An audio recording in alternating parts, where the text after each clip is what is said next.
Hello my friends and welcome back. Thank you very much for being with me again today. The market economy is supposed to work according to two simple principles, supply and demand. That is, if someone wants something, someone else will produce that for you. Or you can produce it for someone else, or you can produce it for yourself. But since you can't produce everything that's in this world, you have to get involved and get in a connection, in a exchange with someone. And that someone is a supplier of your demand, right? And then you have to provide something else. This is the way it should work. And the time and the money depends on us. We control it. How much work we put, how much is the demand, and that how much the supply is. And we adjust. If I provide too much supply to a lower demand, that means my supply will be cheap. If the demand is high and supply is low, then my supply is gonna be very expensive. So I have to produce more to meet the demand if I wanna make money.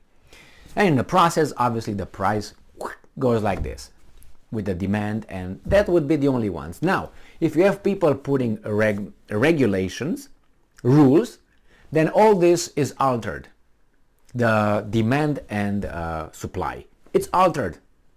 If you have politicians who also put all kind of make political decisions on the economy or in the in a society that alters that free exchange of goods, the supply and demand, then again that is altered.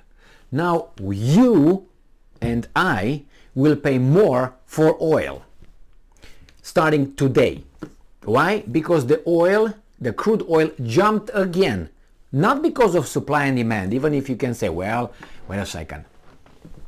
The Arabs, the OPEC, cut 2 million barrels a day, right? Yeah, but we can produce 2 million. We can produce more than 2 million. But we don't. Why? Political decisions. And why did they cut the production? Political decision and geostrategic position and situations. So let's go and read this article coming from this beautiful Business Insider. All right, and this is the title. It's from today, 11th of October 2022. Crude oil could hit $125 a barrel as Russia's reaction to a US-led price cap threatens to squeeze supply, UBS says. So where is the situation here? The situation is US wants to put a cap. That's not supply and demand, that's a political decision. There you have it. And then those guys will react again politically. UBS expects oil will hit $125 a barrel if Russia reacts to a planned G7 oil price cap as promised. So political decision. Now, it's not going to be 125, it's going to be more than that. Before these guys are talking again about the increase and price cap and so on, there were some experts, analysts, saying that it might jump to $360 a barrel. That's what they said. And now they say 125. I think that's a wishful thinking, 125. I think it's going to go much higher than that because of OPEC as well. Don't worry about the cap. The cap will create bigger problems than OPEC. Russia has said it will cut its exports.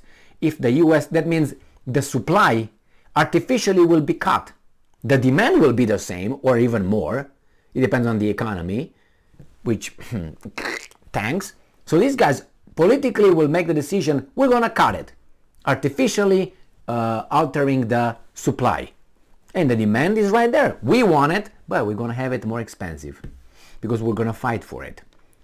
More of us fighting for little of their supply. And I'm quoting, as we get further draws, you're going to see price going up.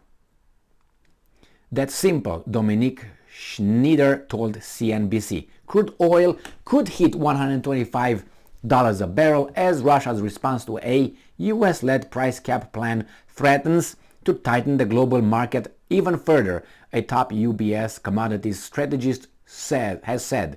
Well, the thing is this, only this article and the information that these guys got information from, obviously the Business Insider, will affect the price, will affect the stock market.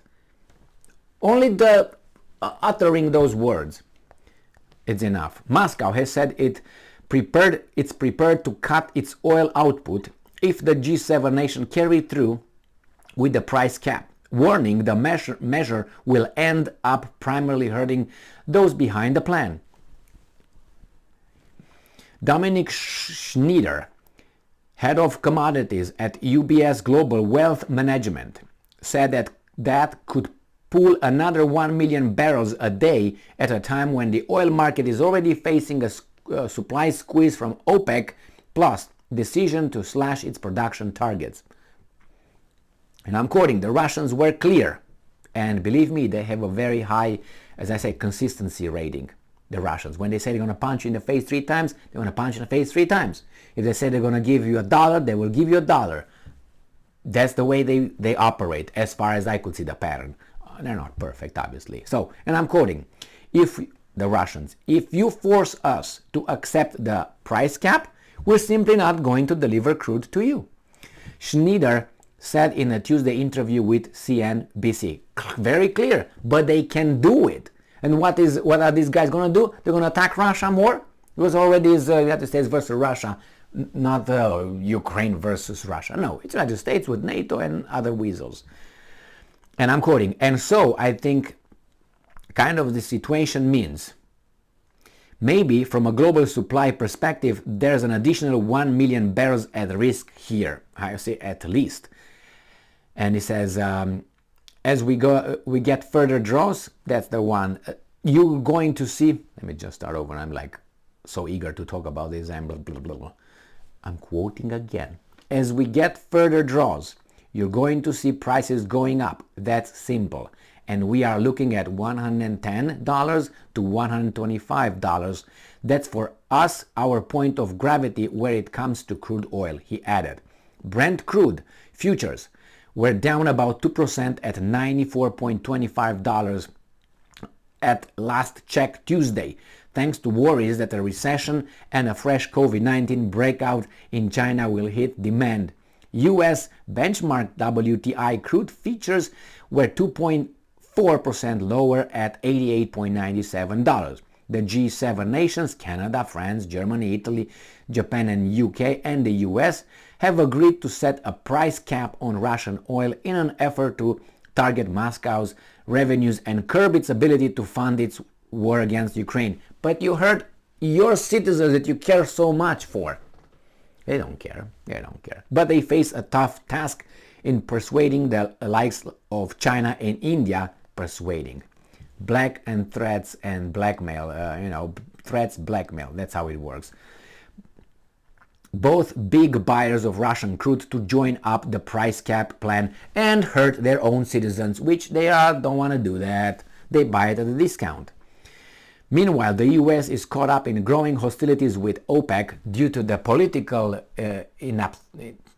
inaptitude of the American diplomats who are just, you do it or we're going to punch you in the face. That's how they run diplomacy. They don't know how to give and take. And then they wonder that people will start saying, what's going on? I mean, who appointed you as the boss? Anybody voted for you to be the boss of the world? But they don't care. They're still the boss and still the best. So the hostilities with OPEC and its de facto leader, Saudi Arabia, after the producer group last week decided to cut output by 2 million barrels a day. And what do the Americans do? They are sucking their own petroleum reserves. Remember?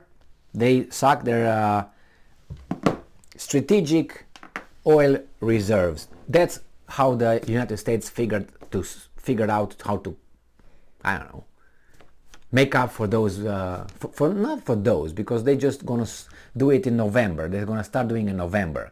And Biden started sucking the oil from the national reserves, strategic reserves, since about March.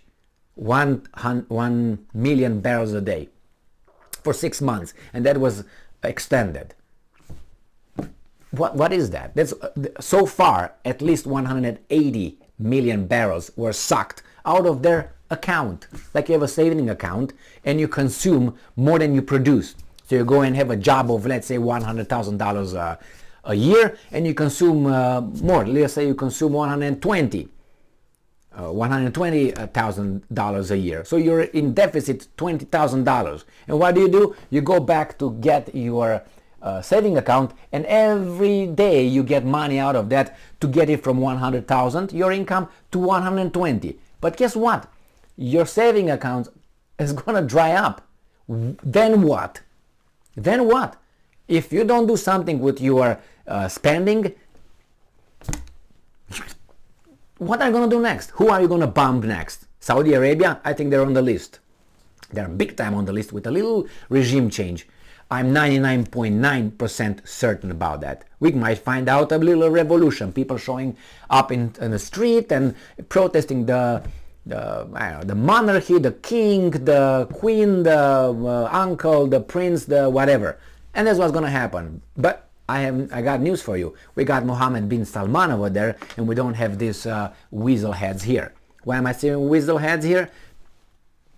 You'll find out. I mean, that guy is not a like you and I. He's a little bit different. So I think he's going to create a lot of problems over there. So those people, when they rise up, bin Salman is going to be on them. They will be like cockroaches when you turn on the light. You'll see. You'll see. Thank you very much for being with me again today. Stay strong, stay smart, look for the truth, and be just.